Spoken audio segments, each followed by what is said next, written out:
이제 하나님 말씀을 읽겠습니다. 오늘 허락하신 말씀은 마가복음 6장 45절에서 52절까지의 말씀입니다.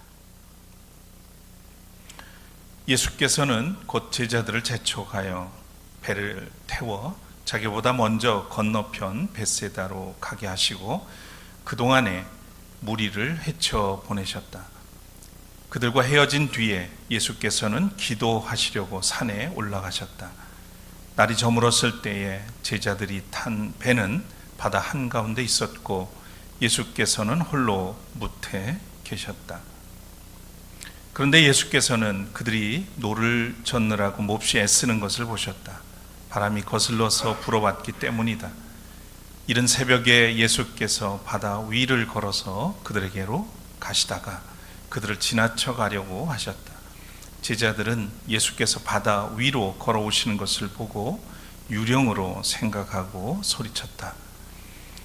그를 보고 모두 놀랐기 때문이다. 그러나 예수께서 곧 그들에게 말씀하셨다. 안심하여라. 나다. 두려워하지 말아라. 그리고 예수께서 그들이 탄 배에 오르시니 바람이 그쳤다. 그래서 제자들은 몹시 놀랐다. 그들은 빵을 먹이신 기적을 깨닫지 못하고 마음이 무뎌져 있었다. 이는 하나님의 말씀입니다.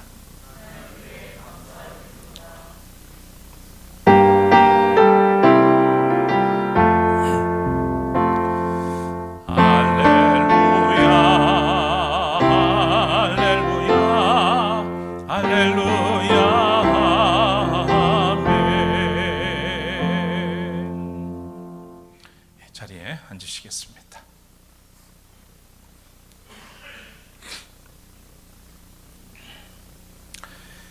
추석 명절을 앞두고 시원한 가을바람이 불어옵니다. 언제쯤 무더위를 벗어날 수 있을까 싶었는데 계절은 어김없이 어김이 없는 것 같습니다. 모든 것이 어그러지고 또 우리 사회는 시간을 역행하는데 자연의 시간만은 도도히 흐르고 있습니다. 이문재 시인의 농담이라고 하는 제목의 시가 있습니다. 문득 아름다운 것과 마주쳤을 때 지금 곁에 있으면 얼마나 좋을까 하고 떠오르는 얼굴이 있다면 그대는 사랑하고 있는 것이다. 그윽한 풍경이나 제대로 맛을 낸 음식 앞에서 아무도 생각하지 않는 사람, 그 사람은 정말 강하거나 아니면 진짜 외로운 사람이다. 종소리를 더 멀리 보내기 위하여 종은 더 아파야 한다. 이 좋은 계절에 여러분은 지금 누구의 얼굴이 떠오르시나요?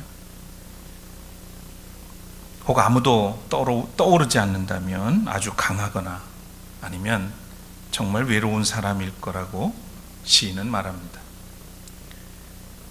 요즘 둘러보면 강한 척하지만 외로운 사람이 참 많습니다. 심금을 울려주는 종소리가 그리운 계절, 우리 모두에게 위안이 절실한 시대입니다.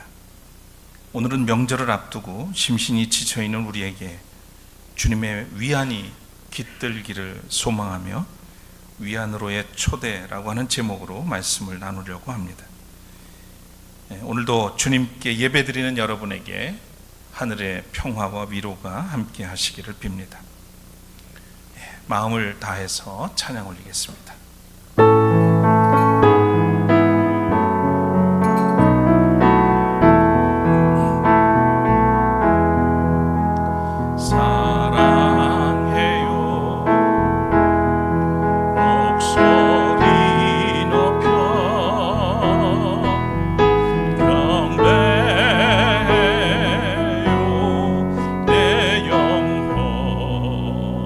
기뻐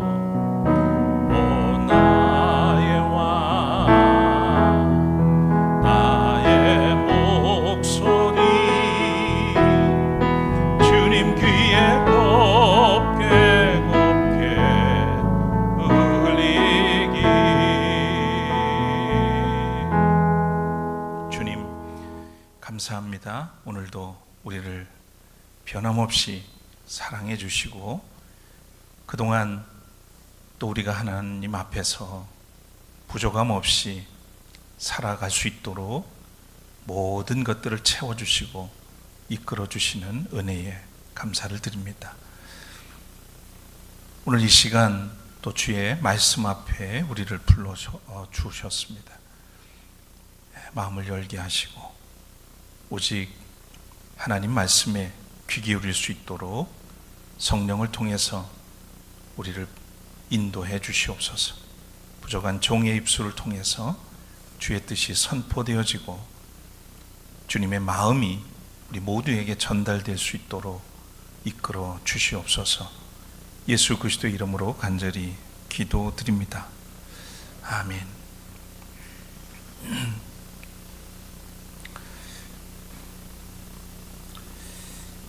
조금 전에 우리 김지영 권사님이 기도하신 것처럼 요즘 우리 사회가 조용할 날이 없습니다. 매일 부부싸움하는 정신없는 짓과 같다는 생각이 듭니다. 뭔가 깨지는 소리, 박살나고 부서지는 소리, 아이의 울음소리와 여인의 비명소리가 한데 얽혀서 이웃집에 민폐를 끼치는 그런 집안처럼 소란스럽습니다. 정치는 실종된 지 오래고 민주주의의 근간이 되는 삼권 분립을 5년짜리 권력이 파괴하고 있습니다.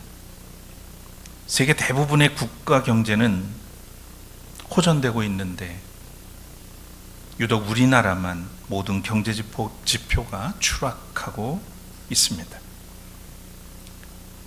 또한 한미일대, 북중러가 각각 공조를 강화하면서 신냉전 시대로 접어들었고 한반도의 전쟁 위기는 서서히 고조되고 있습니다. 국민의 호주머니는 점점 비어가는데 경제적 부담은 하염없이 늘어가고 있습니다. 대규모 자연재해나 인재가 날 때마다 국가는 없습니다. 인구 절벽 시대가 도래했는데 그 대안 그리고 정책은 전무합니다. 정부는 국가 미래 청산인도 제시하지 못하고 있어서 국민의 일상생활은 매우 불안하기만 합니다. 모든 것이 불확실하기에 미래가 두려워지기도 합니다. 한동안 흉기 난동범들이 설치더니 어제 뉴스에서 서울 송파구의 한 아파트에서 일가족 4명, 김포시의 한 호텔에서 부모와 투숙했던 10대가 사망하는 일이 일어났는데 별다른 자극이나 충격을 느끼지 못합니다. 그것은 159명의 젊은이들이 질식해서 죽어나가도 아무런 책임을 지는 이 없는 나라가 되었기 때문이죠. 요즘 정신과를 찾는 환자가 많아지고 공황장애로 고통을 호소하는 사람들이 늘고 있다고 합니다. 현실적, 또 정신적, 영적으로 위안이 절실하게 요구되는 시절입니다. 우리는 어떻게 삶의 이 공포에서 벗어나고 과연 어디서 진정한 위안을 얻을 수 있을까요? 오늘 성서 본문은 예수께서 보여주신 초자연적 행위 중 하나입니다. 우리가 흔히 물 위를 걸으신 예수님의 이야기라고 하죠. 마가복음 4장 25절 이하에 나오는 풍랑을 잔잔하게 하신 예수님의 이야기와 연결해 보면 모든 자연의 현상을 다스리시는 주님을 만나게 됩니다. 또한 오늘의 본문의 내용은 마태복음 14장 22절에서 33절, 요한복음 6장 16절에서 21절에 걸쳐서 거의 비슷한 내용으로 담겨 있습니다. 바로 이 앞에에는 일명 오병이어의 기적, 빵 5덩이와 물고기 2마리로 남자 어른만 5,000명, 여성과 아이를 포함해서 추산하면 대략 2만여 명을 배불리 먹이신 이 초자연적 이야기가 나옵니다. 이 일이 있은 다음에 요한복음에서는 주님이 나는 생명의 빵이다 라고 선언하셨다고 기록하고 있습니다. 모든 사람에게 하늘의 양식을 공급하시는 생명의 빵이신 주님으로서 자신을 드러내신 것이죠. 그런데 오늘 본문의 한 복판으로 들어가 보면 또 다른 주님을 만나게 됩니다. 인생의 깊은 목마름과 굶주림에 시달렸던 사람들이 예수님의 가르침으로 영적 허기를 채우고 또 빵과 물고기로 육신의 허기를 채운 후 모두가 집으로 돌아갈 무렵 예수께서 제자들의 수고를 격려하며 날이 어두워지기 전에 배를 태워서 건너편 벳세다로 재촉하여 보냅니다. 그리고 주님은 산으로 발길을 옮기셨죠. 기도하기 위해서입니다. 매일 여명이 밝아올 때 기도하시는 주님이시지만 이날은 놀라운 일을 행하신 하나님 아버지께 감사하며 지친 마음을 달래고 아버지로부터 위안을 얻기 위해서 한적한 기도의 자리를 찾았을 것입니다. 그 사이 제자들이 탄 배는 이윽고 갈릴리 호수 한가운데 이르렀는데 바람이 거슬러 불어와서 아무리 노를 저어도 배가 더 이상 앞으로 나가지 않습니다. 참으로 곤욕스러운 상황이 벌어지고 있었던 것이죠. 제자들은 번갈아 가면서 노를 저어 보지만 역부족입니다. 밤은 깊어가고 바람은 점점 거세게 불어옵니다. 불안을 넘어 두려움이 12 제자에게 엄습했습니다. 그야말로 한계 상황에 이른 것이죠. 주님은 제자들이 사투를 벌이며 애쓰는 모습을 보시고 성급히 물 위로 달려갑니다. 얼마나 성급했으면 제자들이 예수님을 알아보지 못합니다. 유령이 지나갔나? 아니면 너무 지쳐서 헛것이 보인 것인가 의심하고 있을 때 주님이 그들에게 다가오시면서 말씀하시죠.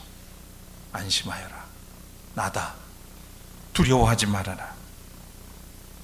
아마도 제자들은 주님의 음성을 듣는 순간 놀라기도 했겠지만 밤새 지친 몸과 마음이 한순간에 녹아내렸을 것입니다. 더욱이 불안과 두려움도 말끔히 씻은 듯 사라졌겠죠.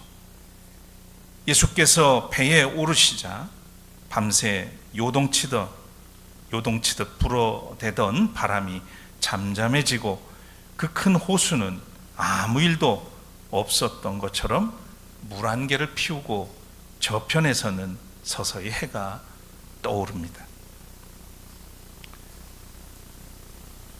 우리는 이 이야기 속에서 우리의 실존적 상황과 구세주이며 위로자이신 예수님을 만나게 됩니다.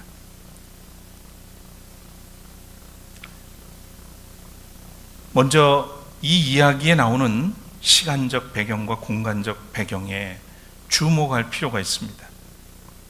시간적 배경은 날이 저물었을 무렵이라고 기록되어 있죠. 초저녁에서부터 한밤중을 지나서 동이 튼 새벽입니다. 제자들에게는 참혹한 시간이었고 예수님에게는 아버지와 깊이 만나는 시간이었습니다. 제자들에게는 두려움과 공포 속에서 한계 상황을 경험하는 시간이었지만 예수님은 무한한 능력과 지혜를 채우는 시간이었습니다. 하루의 일과 중에서 밤은 쉼의 시간이기도 하지만 또 한편 에너지를 충전하는 그런 시간이기도 합니다. 그러나 문학에서 인생의 밤은 어두움, 고난과 시련의 시간에 묘사되곤 합니다. 쓰라린 고통과 잠 못 이루는 고독이 엄습하는 시간이죠. 누구에게나 이런 시간, 불안하고 무섭기도 해서 도피하고 싶을 때가 찾아옵니다. 견디기 어렵고 더 이상 버티기가 버거울 때가 있죠. 숨이 차오르고 호흡이 멈출 것 같은 한계 상황에 온몸을 떨 수밖에 없는 순간이 옵니다. 그 시간과 맞서다 보면 어느새 날이 밝아옵니다. 그리고 이 또한 지나가게 되죠. 그래서 시간이 약이라는 말도 있습니다. 밤은 또다시 오고 새벽은 또 밝아옵니다. 이것이 인생에 부여된 시간이라고 하는 것이죠. 혹 여러분 중에 인생의 밤을 지금 지나는 분이 계십니까? 한계 상황 속에서 불안한 시간을 지금 지나고 계신지요? 그렇다면 제자들처럼 거슬러 불어오는 바람과 싸우기보다 파도에 온몸을 맡기는 것은 어떨지 모르겠습니다. 아니면 베드로처럼 풍랑을 보고 두려워하다가 물에 빠지는 것보다 주님을 찾고 주님을 만나는 시간, 주님과 친밀해지는 시간으로 그 상황을 바꿔보면 어떻겠습니까? 주님은 우리가 모든 의지를 내려놓을 때 우리에게 최선의 때, 곧 하나님의 때에 비로소 일하십니다. 다음으로 공간적 배경을 보면 예수님은 산을 오르시고 제자는 갈릴리 호수, 즉 바다를 향합니다. 문학에서 산은 하늘과 땅을 잇는 매개항입니다. 신성이 깃든 곳이죠. 영적, 초월적 세계로 나가는 신비로움이 깃든 공간입니다. 특히 성서에서 산은 하나님의 계시와 언약이 이루어지는 곳입니다. 노아의 방주는 아라랏산에서 제조되었고 아브라함은 모리아산에서 믿음의 조상으로서 주님의 언약을 받았습니다.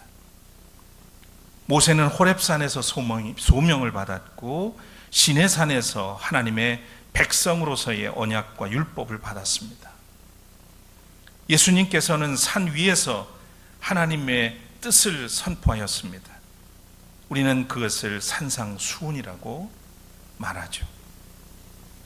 오늘 본문에 예수께서 놀라운 사역을 마치고 산에 올라 아버지와의 깊은 교감과 지혜와 능력을 그곳에서 힘입습니다. 아버지의 뜻을 이루기 위함이었습니다. 한편 제자들은 땅 아래 거친 바다로 향합니다. 문학에서 땅과 바다라고 하는 공간은 생존 경쟁으로 치열한 곳입니다. 사랑과 미움, 삶과 죽음이 공존하는 곳이죠.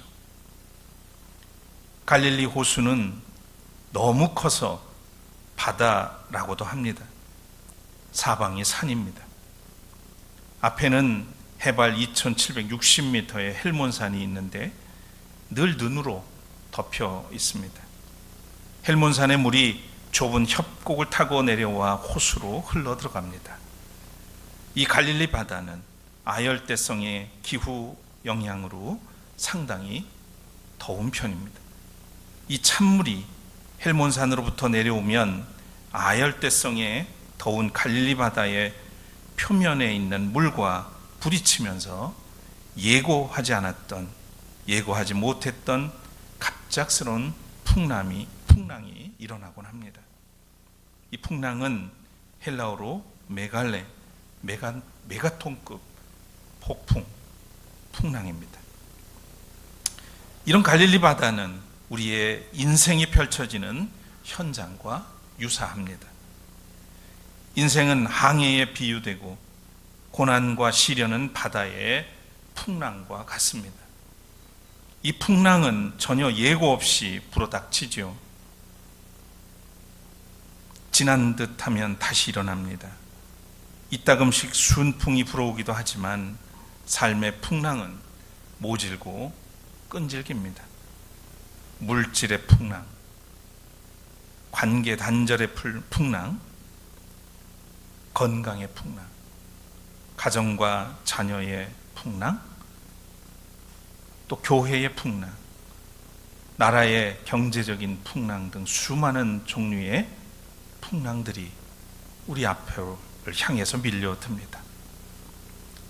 오늘 본문에 보면 제자들은 거슬러 불어오는 풍랑 속에서 본능적으로 목숨을 지키기 위해서 사투를 벌입니다. 감당할 수 없지만 생존을 위한 노력을 포기할 수 없습니다. 우리는 바다에서 생존을 위해 수고하는 제자들의 모습에서 우리의 오늘 현실의 모습, 자화상을 보게 됩니다. 한계 상황에 놓이면 그 많던 벗들도 그리고 이웃들도 보이지 않습니다. 홀로 외로이 싸우는 자신만 덩그러니 남아있죠. 절대 고독의 순간입니다. 그때 마음속에 들려오는 음성이 있습니다. 안심하여라. 나다. 두려워하지 말아라. 바로 주님의 음성이죠. 예수님은 존재 자체가 우리에게 위안입니다. 예수님이 구원자시고 위로자시고 생명이기 때문입니다. 위안이란 말은 위로하여 마음을 편안하게 하는 것이지만 대체로 위로를 받아 마음이 편해짐을 가리킬 때나 마음을 편하게 해주는 것을 일컫는 말입니다. 오늘 본문에 나온 예수님의 위안의 말씀을 잠시 살펴보고 나가겠습니다. 첫째, 안심하여라. 이 말은 헬라어로 다르세이테라는 말입니다. 다르세오라고 하는 데서 파생한 거죠. 용기를 내라, 담대하라, 두려워하라 라고 하는 뜻의 2인칭 복수 현재 명령형으로 되어 있습니다. 용기와 위로를 더하는 강한 그런 명령이라고 할 수 있겠습니다. 그들은 이제 더 이상 바람과 유령의 악몽에 짓눌리지 말고 예수를 바라보고 담대히 떨쳐 일어나라는 주님의 권고입니다. 이 위로의 말은 치유 이야기, 예수님께서 다양한 병자들을 고치셨는데 그 치유 이야기 속에서도 자주 등장하는 말씀입니다. 또 이어지는 두 번째, 나다라고 하는 말은 헬라어로 여러분 다 기억하실 것 같아요. 에고 에이미입니다. 예수님의 자기 계시, 즉 내가 바로 너희의 구세주 그리스도 만물의 주인이요 이 만물을 다스리는 주님이다 라고 선언하신 것이죠.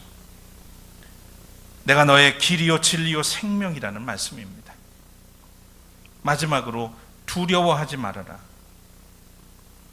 이 말은 헬라어로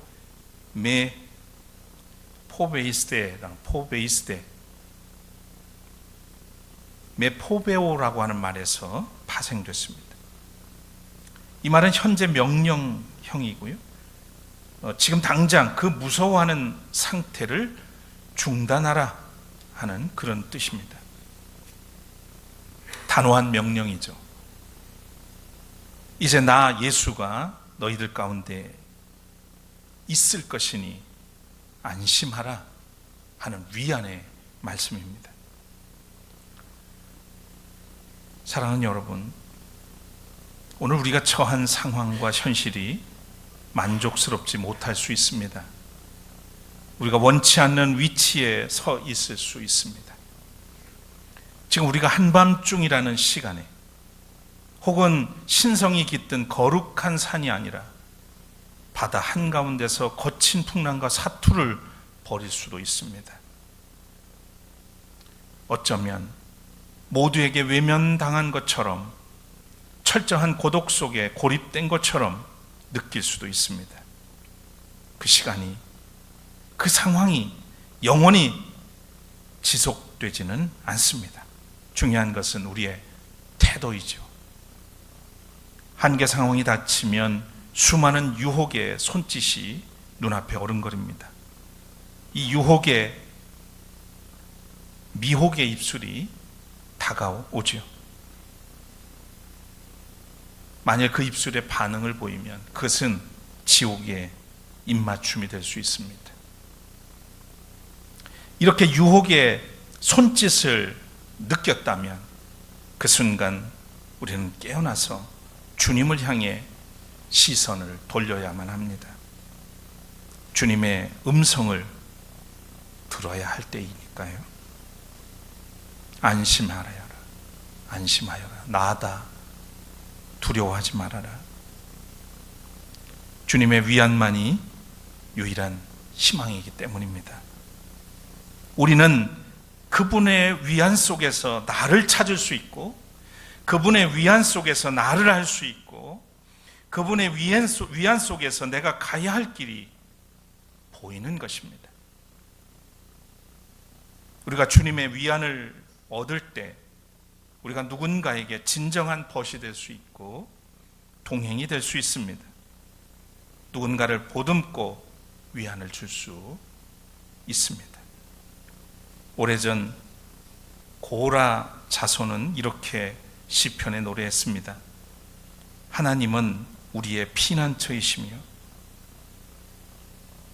우리의 힘이시며 어려운 고비마다 우리 곁에 계시는 구원자이시니 땅이 흔들리고 산이 무너져 바닷속으로 빠져들어도 우리는 두려워하지 않는다. 물이 소리를 내면서 거품을 내뿜고 산들이 노하여서 뒤흔들려도 나는 두려워하지 않는다. 주님 안에 사는 이가 누리는 은혜요 축복입니다.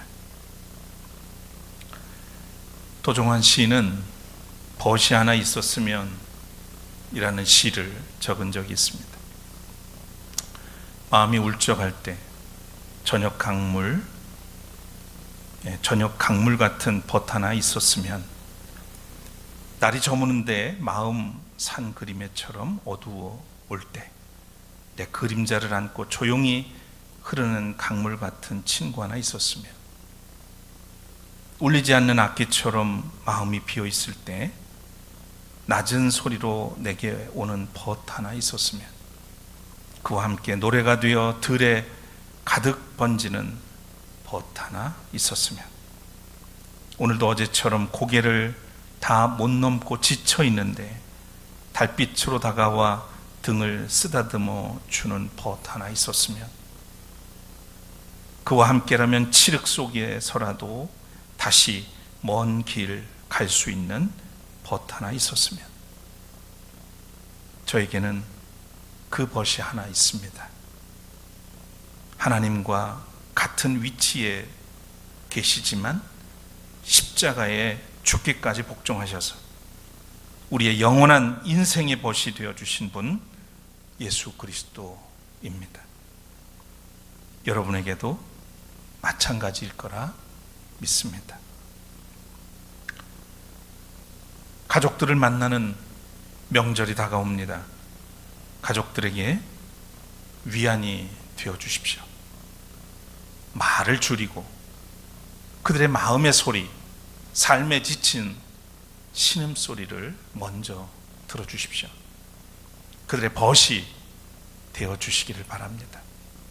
여러분 자신이 존재 자체로 그들의 위안이 될 수 있을 겁니다. 우리 주님처럼. 시인은 종소리를 더 멀리 보내기 위하여 종은 더 아파야 한다 라고 했습니다. 큰 소리를 내려면 종은 자기 몸을 더 세게 쳐야겠죠. 위안의 종소리를 크게 울려서 세상에, 그리고 사람이 그리운 사람들에게 희망과 용기를 북돋아주는 우리 샘터 가족들 되시기를 축원합니다.